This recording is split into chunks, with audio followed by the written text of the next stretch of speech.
News, सच जरूरी है। नमस्कार दर्शकों, आप देख रहे हैं MNS न्यूज टीवी और मैं हूं आपके साथ श्रद्धा तिवारी। तो आइए देखते हैं छत्तीसगढ़ से आई हुई खास खबर। धमतरी फिल्म महोत्सव के तहत प्रदर्शन किया। थाने में प्रतिबंधित कर्फ्यू सिरप बिक्री गैंग का पर्दाफाश। नासिक पुलिस से की छापामार कार्रवाई, 5 देसी पिस्तौल। तो आइए देखते हैं धमतरी से आई हुई रिपोर्टर मनुराज पचौरी की खास खबर। फिल्म महोत्सव के तहत प्रदर्शन किया। कथक के लखनऊ घराने के 7वीं पीढ़ी पंडित राम मोहन महाराज के ऊपर आधारित एक डॉक्यूमेंट्री का आज लखनऊ के फन वर्ल्ड मॉल में जागरण फिल्म महोत्सव के तहत प्रदर्शन किया गया, जिसमें उन पर आधारित फिल्म रिदम ऑफ लीजेंड्स के स्क्रीनिंग के बाद उन्होंने MNS न्यूज के प्रतिनिधि मनुराज पचौरी से खास बातचीत के दौरान उन्होंने न केवल उत्तर प्रदेश सरकार बल्कि भारत सरकार पर भी निशाना साधा तथा योग्य कलाकारों की सरकार के द्वारा अनदेखी पर खरी भी सुनाई। उन्हें अब तक पद्म पुरस्कारों से वंचित रखने का दर्द उनकी बातों में साफ झलक रहा था। प्रस्तुत है उसे बातचीत के प्रमुख अंश। नमस्कार, MNS न्यूज के लिए मैं मनोराज पचौरी। मेरे साथ आज हैं पंडित राम मोहन महाराज, जिन्हें कहा जाता है the living legend of Lucknow घराना। आप कथक की उस पीढ़ी का, उस घराने का प्रतिनिधित्व करते हैं जिसके लिए कहा जाता है कि कथक इस घराने से बना है। उस घराने का नाम है लखनऊ घराना। आज ये न केवल मेरा बल्कि हमारे चैनल का भी सौभाग्य है कि हमें आज यहाँ पंडित राम मोहन महाराज जी से 2 बातें करने का मौका मिला है। महाराज जी नमस्कार, आपका बहुत बहुत स्वागत है हमारे चैनल में। महाराज जी, अभी मैं आपकी फिल्म की स्क्रीन देख रहा था, द रिदम ऑफ लेजेंड्स। इसमें एक सवाल जो मेरा ख्याल है हर किसी के मन में उठा होगा, वो ये कि कथक को आपने अपना करियर चुना और उसके बावजूद आप इस एज तक स्ट्रगल कर रहे हैं, तो ऐसे में जो नई पीढ़ी है उनको ये संदेश जा रहा है कि यार कथक या संगीत ये बहुत कठिन क्षेत्र है, तो क्यों ना हम अपने बच्चों को संगीत की जगह एकेडमिक्स में आगे बढ़ाएं। ये एक जो संशय है, ये जो संदेह है, ये लोगों के मन में आ रहा है। इस संबंध में आपका क्या है? नहीं, देखिए वो चीज़ अलग है। जो जहाँ तक कथक का सवाल है, ये जो है ये इतना मुश्किल नहीं है, क्योंकि उनकी सोच मुश्किल बना देती है कि ये चीज़ नहीं हो पाएगा। दुनिया में कोई ऐसी चीज़ नहीं है जो ना होती हो। अगर मेहनत करे बच्चे, सब करे, सब हो सकता है। तो हम तो देखिए 6 साल की उम्र से इसमें कर रहे हैं और लग रहे हैं, और हमारी कोशिश यही है कि हमारे जितने बच्चे हैं उनमें मैं ये अपनी कला डालूँ उसमें, ताकि ये लखनऊ घराना जो हम लोग बोलते हैं, इसमें भी तो कोई पीढ़ी होनी चाहिए। आज हम लास्ट हैं, हमारे बच्चे दूसरी लाइन में निकल गए, वो उसमें है, ऐसा नहीं, वो जानते हैं। पर हमारे बात क्या है, पर ये हम कहेंगे कि हमारे बच्चे, कल को उनकी शादी होगी, उनके बच्चे होंगे, तो हो सकता है कि वो लोग करें, वो जनरेशन चले। क्योंकि मैंने बच्चों को इसलिए नहीं डाला था इसमें कि बीच में कथक की वो कंडीशन हो गई थी कि लड़कों का आना बड़ा मुश्किल हो गया, तो इसलिए मैंने उनको कहा कि तुम मत करो, ये हमारे पे नहीं जाए।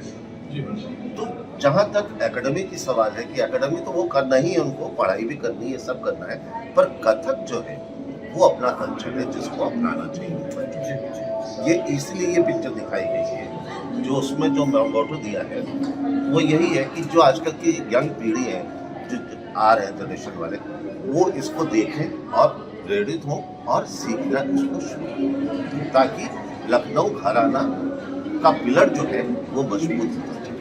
तो महाराज जी, इसमें एक क्वेश्चन और था कि आप उस घराने से बिलोंग करते हैं जहाँ पे पंडित बिरजू महाराज, जिन्हें कथक का भगवान कहा गया, उनके इतने अच्छे कॉन्टेक्ट्स रहे, सब रहा, तो क्या आपको ऐसा लगता है कि कहीं आप सेल्फ एडवर्टाइजिंग में पीछे रह गए, जिसकी वजह से शायद आपको वो नहीं? इसमें क्या होता है, वो समय कुछ और था, ये समय आज का है। इस लाइन में क्या, हर लाइन में पॉलिटिक्स बहुत घुस चुकी है जी। यहाँ पर हमेशा एक दूसरे को काटने के लिए लोग खड़े रहते हैं जी। तो शायद हो सकता है कि हमें उतना पॉलिटिक्स नहीं आता है, या हमें किसी का हाथ जोड़ना नहीं आता है, कि अगर आज हम भी हाथ जोड़ते या उनकी हाँ में हाँ मिलाते या कुछ करते, तो आज हम भी आगे होते। बस शायद ये चीज़ मैंने सीखी नहीं, कि मैंने सिर्फ अपना काम सीखा है। कि अब मेरा काम देखिए, गुण देखिए, अगर मुझ में कुछ दिखता है तो आप आगे बढ़ाएं, नहीं तो कोई बात नहीं। पर मैंने ये सब नहीं सीखा। महाराज जी तो शुरू से ही उनपे भी यही आदत थी, वो कभी भी किसी के आगे नहीं गए। पर आजकल का जमाना है कि कलाकार खुद जाना पड़ता है ऑर्गेनाइजरों के पास कि हमें प्रोग्राम दीजिए, पर उसमें भी यही होता है। और ये मतलब हम लड़के हैं, अगर हमारी जगह कोई कन्या जाए या गाए तो उसके लिए प्रोग्राम तैयार रहता है।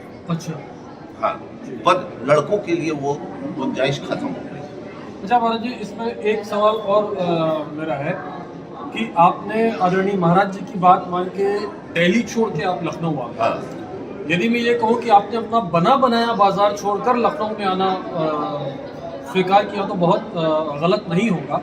ऐसे में लखनऊ जिसे कथक का हब कहा जाता था, हाँ। आज किस स्थिति में देखते हैं लखनऊ? देखिए, जहाँ तक हमारे पूर्वज लोग जब तक लखनऊ में थे तब तक ये चीज़ें कायम रही। महाराज जी भी दिल्ली चले गए, हम भी दिल्ली चले गए, सब हो गया। तो लखनऊ में अब वो गुरु नहीं रहे जो लखनऊ घराने को कायम रखें। वो क्या हुआ, जब देखा कोई नहीं है यहाँ तो लोगों ने अपना सेंटर खोल लिया, अपना स्कूल खोल लिया, जैसा मर्जी ऐसे सिखा रहे। तो मेरा फील्ड दिल्ली में ज़रूर है, पर यह है कि मैंने महाराज जी के अंतिम समय पे उन्होंने मुझे कहा था कि हम 3 भाई हैं, अगर एक भाई लखनऊ सेट हो जाए तो लखनऊ घराना हमारा कायम रहे। तो मैंने ना देखा, अपनी वो नहीं देखी मैंने कि मेरा फील्ड है या क्या है, क्योंकि गुरु का आदेश, भाई का आदेश सर आंखों पे पहले, फील्ड तो हम जहाँ रहेंगे वहीं से बना लेंगे। हम 1 हफ्ते बाद ही लखनऊ शिफ्ट हो गए। और thank you for Mandvi Singh ji जो हमारी वीसी है, उन्होंने बात करने में मुझे से सीनियर गुरु की पोस्ट दी और मैं यहाँ अच्छे बच्चों को सिखा रहा हूँ। बच्चे अच्छे निकल रहे हैं और ऐसा नहीं है, बात करने में काफ़ी बच्चे अच्छे निकल रहे हैं। हमारा म्यूजियम है बिंदादीन देवड़ी, जहाँ मैं गरीब बच्चों को भी सिखाता हूँ, अमीर बच्चों को भी सिखाता हूँ, जिसकी कोई फीस नहीं। वहाँ पर बच्चे भी अच्छे कर रहे हैं, इसमें कम से कम 30-35 बच्चे। तो मुझे बड़ी खुशी है, मैं यहाँ के कुछ कर रहा हूँ। दिल्ली में तो अब ये हो गया है हर कोने पे मतलब डांसर पैदा हो रहे, जैसे कहते हैं ना कि ईंट के नीचे इतने सारे कीड़े जब आते हैं बारिश के, हर कोने पे डांसर है और काटने वाले ज्यादा है। हम उससे बच के आ रहे। अच्छा, आज घरानों की बात होती है तो मेरे लिए 3 या 4 घराने हम मानते हैं। अभी रिसेंटली रागड़ को भी एक घराने का वो दे दिया गया। ऐसे में आप कथक को कहाँ देखते हैं कि क्या ये घराने कथक को उठाने का कार्य कर रहे हैं या कहीं इनकी वजह से कथक कहीं सीमित हो रहा है? नहीं, सीमित नहीं। देखिए, रायगढ़ घराना या घराना सबसे पहले लखनऊ ही रहा है जी।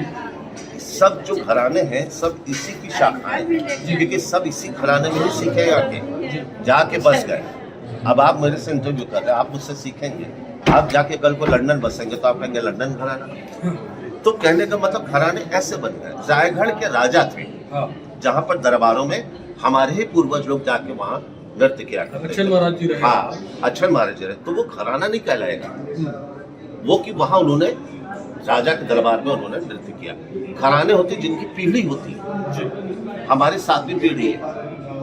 हम जयपुर घराना है, उनकी पीढ़ी कितनी, बनारस घराना कितनी पीढ़ी। एक्चुअल में क्या है, हम लोग हड़िया के जी, बनारस इलाहाबाद के बीच में हड़िया गांव है। तो बनारस वालों ने क्या किया, पूर्वज लोग रहे नहीं बोलने वाले कोई, उन्होंने खींच के बनारस घराना कर दिया कि बनारस घराना। पर अंग तो सब बिरजू महाराज का ना था, कोई अलग चीज नहीं। जयपुर में तैयारियां थी बिल्कुल थी कि जयलाल जी, हीरालाल, ये जितने भी जयपुर के थे 20 लोगों ने आके यहाँ पर कालका महाराज से सीखा लखनऊ और जाके वो जोधपुर और बीकानेर, वहाँ से वो जयपुर घराना शुरू हो गया। सुंदर प्रसाद जी जब तक जयपुर घराने में थे, वो बिंदादीन महाराज की तस्वीर को हलवे का भोग और पानी चढ़ाते थे, उसके बाद वो जल ग्रहण। और उनके ना रहने के बाद उनकी वाइफ ने ये सब किया जी। तो घराने तो अब बने, पहले घराना नहीं माना जाता। यदि ये कहें कि पहले केवल लखनऊ ही कथक के नाम पे था। इसमें महाराज जी मेरे एक क्वेश्चन में 2 क्वेश्चन है मेरे, और अंतिम क्वेश्चन है। पहला क्वेश्चन तो ये है कि क्या आप भारत सरकार और उत्तर प्रदेश सरकार, पर्टिकुलर उत्तर प्रदेश सरकार के कथक के लिए किए जा रहे हैं या क्लासिकल म्यूजिक के लिए किए जा रहे हैं प्रयासों से क्या? राजा के दरबार में उन्होंने नृत्य किया। घराने होते जिनकी पीढ़ी होती है, हमारी 7वीं पीढ़ी है। हम जयपुर घराना है, उनकी पीढ़ी कितनी, बनारस घराना कितनी पीढ़ी। एक्चुअल में क्या है, हम लोग हड़िया के जी, बनारस इलाहाबाद के बीच में हड़िया गांव है। तो बनारस वालों ने क्या किया, पूर्वज लोग रहे नहीं बोलने वाले कोई, उन्होंने खींच के बनारस घराना कर दिया कि बनारस घराना, पर अंग तो सब बिरजू महाराज का नाम है, कोई अलग चीज नहीं। जयपुर में तैयारियां थी बिल्कुल थी कि जयलाल जी, हीरालाल, ये जितने भी जयपुर के थे 20 लोगों ने आके यहाँ पर कालका महाराज से सिक्का लखनऊ और जाके वो जोधपुर और बीकानेर वहाँ से वो जयपुर घराना शुरू हो गया। सुंदर प्रसाद जी जब तक जयपुर घराने थे, वो बिंदादिन महाराज की तस्वीर को हलवे का भोग और पानी चढ़ाते थे, उसके बाद वो जल कराते। और उनके ना रहने के बाद उनकी वाइफ ने ये सब किया। तो घराने तो अब बने, पहले घराना नहीं माना जाता। यदि ये कहें कि पहले केवल लखनऊ ही कथक के नाम पे था। इसमें महाराज जी मेरे एक क्वेश्चन में 2 क्वेश्चन है मेरे, और अंतिम क्वेश्चन है। पहला क्वेश्चन तो ये है कि क्या आप भारत सरकार और उत्तर प्रदेश सरकार, पर्टिकुलर उत्तर प्रदेश सरकार के कथक के लिए किए जा रहे हैं या क्लासिकल म्यूजिक के लिए किए जा रहे हैं प्रयासों से क्या आप संतुष्ट हैं? और दूसरी बात, आप जिस कद बुद्ध के व्यक्ति हैं, आप में जितनी भारपूर और लोक है, मुझे ऐसा लगता है कि पद्म अवार्ड के लिए आप आज की तारीख में लखनऊ घराने से एक अप्रोप्रिएट कैंडिडेट हो सकते हैं। ऐसे में जब आपको इग्नोर किया जा रहा है तो आप क्या कहना चाहेंगे? मेरे 2 क्वेश्चन और दोनों के अलग अलग। हाँ, नहीं देखिए ऐसा है, जहाँ तक अवार्ड का सवाल है कि जब पिताजी को मिला उस वक्त कांग्रेस थी, सब कुछ मिला। हम ये बीजेपी को हम गलत नहीं कहते, इस गवर्नमेंट को ये अच्छी है, पर हमारे ख्याल से जो कलाकार, जो जैसे ये कोरोना फैला, कितने कलाकार लोग मर गए भूखे, जिनके लिए कुछ नहीं किया गया। खाली गरीबों को देखा गया, इधर देखा गया, उधर देखा गया। पर मुझे लगता है कि शायद इनको इस कला से शायद इंटरेस्ट नहीं है। ऐसा नहीं कि हमने पद्मश्री के लिए अप्लाई नहीं किया, कितनी बार किया, सब कुछ किया, पर नहीं मिला। अब ये है कि जिसका सोर्स है या जिसका पावर है, उसका नाम पहले रेफर किया। अब इतने बड़े बड़े कलाकार हैं, हमारी शोभना नारायण जी है, सोनल मानसिंह है, सब लोग, अगर मैं इनको कहूँ मेरे लिए रेफरेंस कर दीजिए, तो वो 10 बार सोचेंगे कि इनको देना चाहिए या नहीं, क्योंकि वो पद्म भूषण है, पद्मश्री है। वो क्या होता है, उनको मिलने के बाद ऐसा लगता है कि सारे दिमाग चढ़ गए। अच्छा, ये लेकिन बहुत बड़ा एलिगेशन है हमारे। नहीं, एलिगेशन मैं साफ खुले शब्दों में बोल रहा हूँ। अगर मैंने उनको चिट्ठी लिखी या मैंने कहा उनसे कि आप मेरे लिए रेफर कर दीजिए, तो उनको करना चाहिए या नहीं, क्योंकि पीएल होगी वहां तक पहुंचने दी। अब मैं यहाँ योगी जी से मिलने के लिए कितना कर रहा हूँ, मैंने कितनी बार अपॉइंटमेंट किया, पर मुझे अपॉइंटमेंट नहीं मिला। तो इसके लिए हम क्या करें, क्योंकि हम योगी जी से अगर मिले तो हम अपनी बात कह सकते हैं, क्योंकि मैं डरता नहीं हूँ। मैं इसीलिए शायद बदनाम हूँ, ये मुंहफट में बोल देता है, क्योंकि मैं सच्चाई बोलता हूँ, मुझे झूठ बोलने की आदत नहीं है। मैं भी देख रहा हूँ दुनिया में क्या है, तो इसीलिए हम इतनी मेहनत कर रहे हैं, सब कुछ करें कि बेकार है।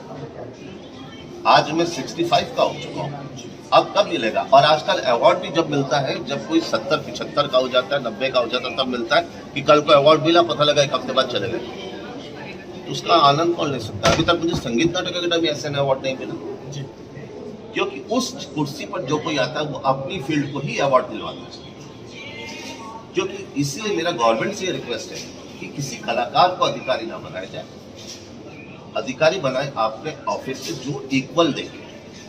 अगर कोई जयपुर घराने का आके बैठ जाता है तो वो जयपुर वालों को दिलाता है, कोई भरतनाट्यम का आके बैठता है तो वो भरतनाट्यम को दिला देता है। तो ये पार्शियलिटी होगी, ये चीज़ नहीं होनी चाहिए, सबको इक्वल देखना चाहिए। आज मेरे बड़े भाई साहब कृष्ण मोहन बैठे हुए, आज 6 साल पढ़े, उनको मिलना चाहिए तो उनको नहीं मिला, किसी को नहीं मिला। पर आप देखिए, सबको जयपुर में जैन कस्तूरबार थे उस समय सेक्रेटरी, राजेंद्र गंगानी को मिल गया, प्रेरणा श्रीमाली को मिल गया, सबको मिल गया, तो लखनऊ घराने में किसको मिल गया? तो कहने का मतलब ये है कि ऑफिशियल जो वर्क है वो इक्वल होना चाहिए। मेरे को जी हाजिर करने की आदत है। आप लोग काम देख रहे हैं, गुण देख रहे हैं, पेपर में देख रहे हैं, सब कुछ, ये तो आपको सोचना है कि हमें देना चाहिए या नहीं देना चाहिए। इतने बड़े बड़े कलाकार हैं, जैसे मैंने बोला सोनल मानसिंह जी है, शोभना नारायण, मैं तो नाम लेके बोल रहा, ये लोग क्या नहीं देख रहे मुझे? इनका फर्ज बनता है कि वो लोग मेरे लिए रेफर करें या कृष्ण मोहन के लिए रेफर करें कि भाई शंभू महाराज के दोनों बेटे, किसी एक को तो मिले जी, तो क्यों नहीं करते? क्योंकि वो अपने में, आप वो पार्लियामेंट मेंबर हो गई हैं, सोनल मानसिंह वो राज्यसभा में, शायद उनको टाइम नहीं मिलता होगा, पर प्रोग्राम तो देखते हैं, नाम तो सुनती हैं, फेसबुक तो देखते हैं, जब उनके पास फॉर्म जाता है तो उनका सोच होना चाहिए कि इनका नाम सजेशन करें। तो ये चीज़ें हम चाहते हैं कि ऐसा हो। इसी पिक्चर में दिखाया कि जब कलाकार लोग सपोर्ट नहीं करेंगे हम लोग को तो हम लोग को पीछे से जाएंगे। अच्छा महाराज जी, अभी जिस पीढ़ी को आप शिक्षा दान दे रहे हैं, तो आप आज की पीढ़ी में कितनी आग देखते हैं, कितना डेडिकेशन देखते हैं? क्योंकि आपके बारे में मैंने एक कहानी सुनी है कि रियाज करते करते आप अपनी पसीने में फिसल गए। हाँ, तो वो भी एक रियाज हुआ करता। तो फिर आज के बच्चे जो आप देख रहे हैं जिस तरह से, तो क्या आप कहना चाहेंगे? नहीं, मैं ये कहना चाहूँगा कि देखिए वो समय और था, ये समय आज है। उस समय की खिलाई पिलाई असली होती थी। आज सब आजकल के ज़माने में हल्दी में भी मिलावट, चावल में तेल में मिलावट। मैं डेडिकेशन की बात कर रहा मैं हूँ। वही बता रहा हूँ, स्टैमिना चाहिए और ताकत चाहिए प्रयास करने के लिए। मैं रात को 11 बजे घुंघरू बांधता था, सुबह 7 बजे खुलता था। 5 साल मैंने कंटिन्यू ये रियाज किया है। आज किसी में उतनी ताकत नहीं है वो रात में, क्योंकि पढ़ाई है बच्चों की, एजुकेशन है और 10-10 चीज़ें उनकी होती हैं। स्विमिंग भी करो, एजुकेशन भी करो, ये भी करो। मुश्किल से वो 20 मिनट या 30 मिनट वो अपना क्लास करते हैं आके, तो उसमें तो नहीं होता है। हमें चाहिए कि बच्चे हमें वो मिले कि जब तक मैं ना कहूँ तब तक घुंघरू ना कहूँ। अगली खबर, ठाणे में प्रतिबंधित कफ सिरप बिक्री गैंग का पर्दाफाश। युवाओं में नशे की लत इस कदर बढ़ गई है कि प्रतिबंधित दवाइयों की नशे के लिए उपयोग कर रहे जून 2023 में केंद्र सरकार ने अधिसूचना जारी करते हुए कई कफ सिरप के उत्पादन और बिक्री पर पूरी तरह से रोक लगा दी थी। इसके बावजूद आज भी कई ऐसी कंपनियां हैं जो धड़ल्ले से इसकी बिक्री कर रही हैं और कई जगह इसका भंडारण किया जा रहा है। महाराष्ट्र के ठाणे जिले में पुलिस ने 2 प्रतिबंधित कफ सिरप की 31.75 लाख रुपए मूल्य की बोतलें अवैध रूप से रखने के आरोप में 5 लोगों को गिरफ्तार किया है। एक अधिकारी ने यह जानकारी दी। मादक पदार्थों से युक्त इन कफ सिरप का अक्सर नशे के लिए इस्तेमाल किया जाता है, जिससे जन स्वास्थ्य को गंभीर खतरा पैदा होता है। नारपोली पुलिस थाने के एक अधिकारी ने बताया कि गुप्त सूचना के आधार पर 31 जनवरी को भिवंडी कस्बे से 5 लोगों को गिरफ्तार किया गया। अगली खबर, नासिक पुलिस ने की छापामार कार्रवाई, 5 देसी पिस्तौल जब्त। नासिक में लगातार बढ़ रही आपराधिक घटनाओं के बीच पुलिस प्रशासन सख्त हो गया है। पुलिस की टीम आपराधिक छवि वाले लोगों पर नजर बनाए हुए है। पुलिस पिछले 2 दिनों में बड़ी कार्रवाई करते हुए कई देसी पिस्तौल जब्त किए। नासिक में देसी पिस्तौल की व्यापकता चिंता का विषय बन गई है, जिसके चलते पुलिस आयुक्त संदीप कार्णिक ने इन अवैध आग्नेयास्त्रों को ले जाने या आपूर्ति करने वालों के खिलाफ सख्त कार्रवाई की मांग की है। नासिक पुलिस ने 2 दिन के अंदर 4 और 8 दिन के अंदर 5 देसी पिस्तौलें जब्त की है, जिससे शहर में हड़कंप मच गया है। नासिक पुलिस के गुंडा निरोधक दस्ते ने छापेमारी की। ऐसी ही एक घटना में गुंडा निरोधक दस्ते को विहिंत गांव के महाराजा बस स्टॉप के पास 27 वर्षीय सोमेश्वर हंगरंगे के पास देसी पिस्तौल होने की सूचना मिली। सहायक पुलिस निरीक्षक ज्ञानेश्वर मोहिते और उनकी टीम ने हंगरंगे का पीछा किया और उसे पकड़ लिया। इन छापों का उद्देश्य नासिक में अवैध आग्नेयास्त्रों के खतरे को कम करना है। नासिक पुलिस ने हाल ही के दिनों में अवैध आग्नेयास्त्रों और विस्फोटकों की बड़ी मात्रा में जब्ती। अब वक्त हो चला देश को ब्रेक से लौटने के बाद देखिएगा देश और दुनिया की तमाम बड़ी खबरें। बने रहिए MNS न्यूज़ टीवी पर। नमस्कार। हाय, मैं हूँ तापसी पन्नू और आप देख रहे हैं MNS न्यूज़। आप देख रहे हैं MNS न्यूज़, सच जरूरी।